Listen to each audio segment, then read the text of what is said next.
PS4 jailbreak update. So we've had a number of improvements already to the lapse exploit with the Lua method that we're going to get into today.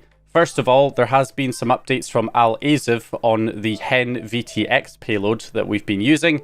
While we're waiting for AutoHEN to come out, we can use this HEN-vtx, kind of an open source version of the homebrew enabler, which just gives you the basic functionality of being able to run your fake packages like your homebrew applications, your PS4 games, and of course also enabling the debug settings so that you can install those packages. It does have a bunch of other features also built in. It just doesn't quite have all of the extra fancy features that AutoHEN includes.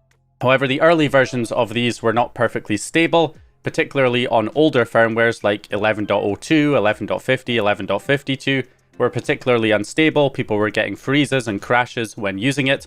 So AutoHEN has gone ahead and updated these versions of HEN for 11.0, 11.02, 11.50 to 11.52, and 12.0 to 12.02.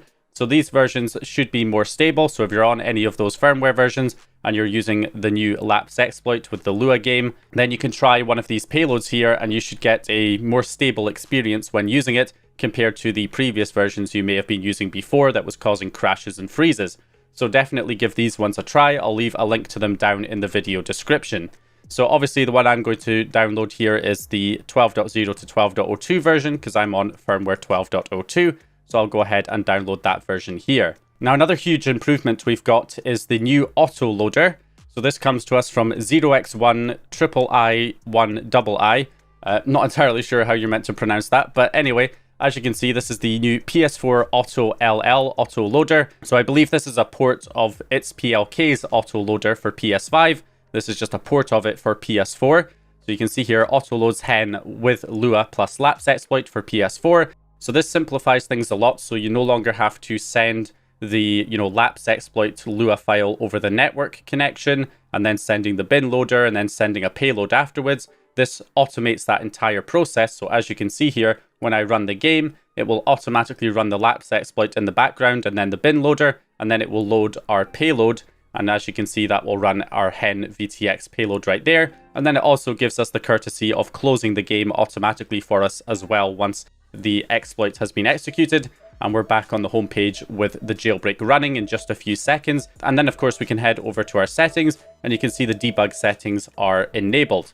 So that is another huge improvement that's been added with this particular version. So of course, getting the save file on your PS4 is still a bit of a pain. You can either restore a backup if you don't have an activated account. I will leave a backup in the video description. I cannot guarantee that these backups are going to work on every single Lua supported title though, mainly because these backups were created using fake package versions of the game, and some of those fake package versions were potentially built with the wrong keystone file or a generated keystone instead of the keystone file from the original game, which means the saves might not be compatible with the original game. With most of them it should be, so most of the Lua games should work with this backup, but some of them might not because of that particular issue. So by far the best way is to install the decrypted save data yourself using the free Discord save bots. That way you can get the absolute latest version that is available to you at the time that you're trying to do this. So you can just go to the code of the project here and download it as a zip file. Now what I recommend is creating a new save on the game. You need to have an activated account for this particular process. If you don't have an activated account, you'll probably have to restore the backup instead and just hope that it works for you. But otherwise, if you have an activated account, which you can figure out by logging out of your PS4 and then just pressing the options button on your profile, and if one of your profiles shows up with the menu for appearing offline or online, that means your account is activated and you can log into that account and basically create a new save file on your Lua game. Once you have the save file created, go to the application save data management section in the settings and simply go to save data in system storage and then select the option to copy it to your USB drive. Have a USB plugged into your PS5 and then it will copy the save data to your USB, at which point you can plug that USB into your computer and you now have the encrypted save on your USB. Now to use the Discord save bots to inject the save file, what you need to do is first of all create a Google Drive account if you don't already have one. Create 3 folders on your Google Drive account, a PS4 folder, a save data 0 folder, and an SCE system folder, SCE_SYS. Highlight those 3 folders, go to the 3 dots here and go to the share option and make sure you enable the option to switch it from restricted to anyone with this link, and make sure you do that with all 3 folders, and then click done. At which point you can take the 2 save data files on your USB and copy them into the PS4 folder on your Google Drive, and then from there copy the link to that folder. Then you can get started with HTOS. I'll leave a link to the Discord in the description. All you got to do is head over there, use PSBot if you can. If not, you can pick one of the other ones that are available. But basically I use PSBot, so I select get started, at which point it will then create a little new thread there that you can go into, and then it will give you a welcome message. Then you want to type in /decrypt, select true for including the SCE system folder, then press enter, and then it will ask you for your link to your save files. So just paste in the link to your Google Drive for the PS4 folder, and then press enter, at which point it should then upload that save, it will mount it, and then it will give you the decrypted save data. It may take a few minutes, and eventually you'll get your link to your decrypted save, which you can then download back onto your computer. So I'll copy that out to my desktop, and if I open this folder up, you can see we have our decrypted save data from our save that we created. So at this point, we can then take the save data for the autoloader on all of the files that are in here, and basically copy all of those files into our decrypted save data that we got from the save bot. So we'll paste that in there. And then we're going to go back to our Google Drive account and go into the save data 0 folder and copy all of the files apart from the SCE system folder from our decrypted save, and copy all of those files into that save data 0 folder on your Google Drive. And once all of those have been copied over, we can go back and then go into the SCE system folder on our Google Drive, and then upload all of the files from the SCE system folder for the decrypted save file into that folder on Google Drive. So that should be everything we need there. So now we can go back to the Discord bot again. Then we can do the /encrypt command, which will allow us to import our decrypted save data with the autoloader into our save.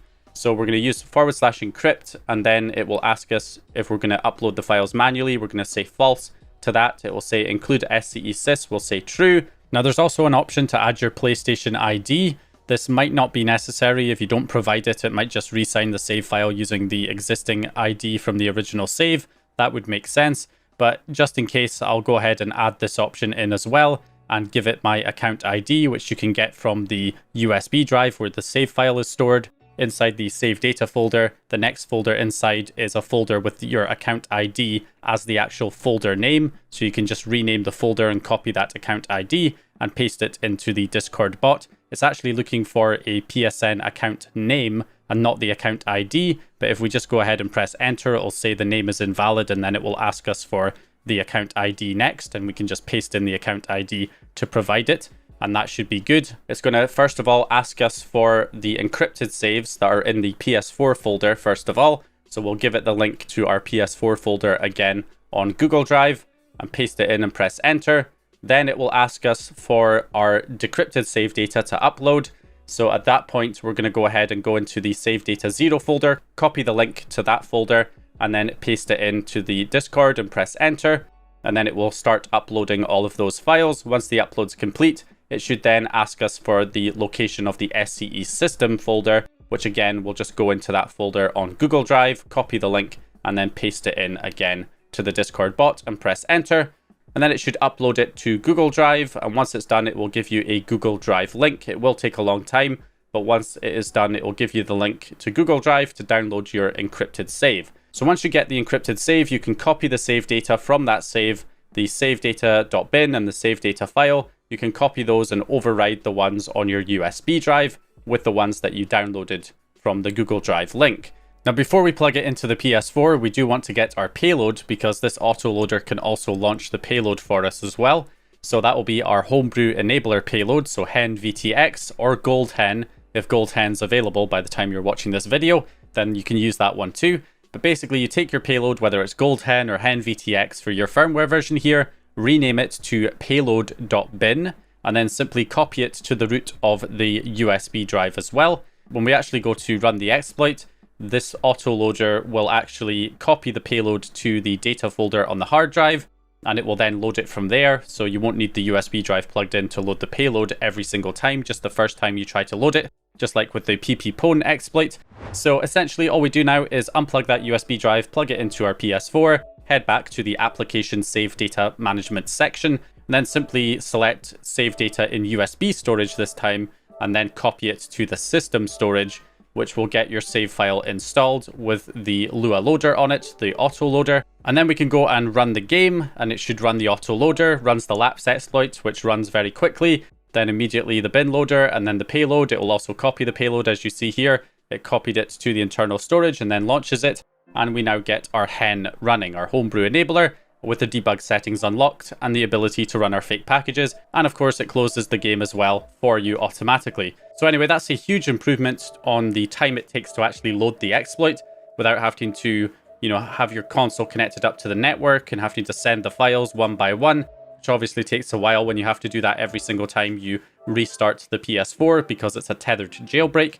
However, being able to do it now, do you even need to use rest mode at this point when you can simply load the exploit that quickly in just a few seconds? Honestly, this is actually one of the fastest ways to jailbreak your PS4 now, even though it's not the best jailbreak in the sense that we actually have to obviously get your hands on one of these Lua games, which is not an easy thing to come by, especially now. But generally, if you do manage to get your hands on one of these games, this is actually a really fast way now that you can jailbreak your PS4, much faster than the pp-pwn exploit on 11.0 and older, even faster than some of the previous WebKit jailbreaks that used to use unstable WebKit exploits that would take a while. This is actually a much faster way of getting things loaded. So we're basically just waiting for Gold Hen to get released now.